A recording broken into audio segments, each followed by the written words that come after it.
Today, ask God what the first modest step is for you to do to find God's rest, and then do what He says.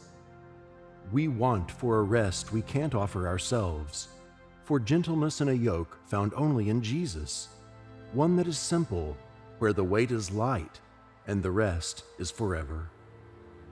Jesus presents Himself to the actual us, not some distant incarnation of ourselves, not some spruced up version of ourselves, but the genuine us. Weary, mournful, depressed, anxious, failing, sinful. We come to Him as we are, with no pretense, with nothing in our hands to offer but need, asking Him to turn our desire into reality, to turn our grief into pleasure, to remove the shame of sin by His blood, and to provide new life for those who are on the verge of death. We were created to be in the presence of God. As a result, when we come to Jesus and take up His yoke, we discover the type of life we desire. He becomes not only mine or your rescuer, but our Savior as well. He unites us and begins to utilize us for His own glory. For His sake, we begin to get involved in activities we could never have imagined before. He demonstrates how we should live for Him.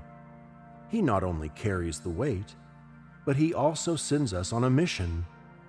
He sends His harvest-ready fields out into the world to accomplish His work.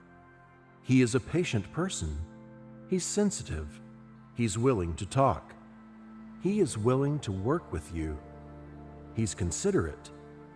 He pulls us up when we fall. This is how powerful and in control God is in our lives. We require a level of control that goes beyond what we have now. We require everlasting rest. We need to know that we won't be able to undo this at a later date. We require inner peace, permanent harmony with God. A clean conscience is required. We require the eradication of guilt. We require the eradication of shame. And Jesus provides it all through His life, death, and resurrection. Right now, His salvation is comprehensive and complete for us.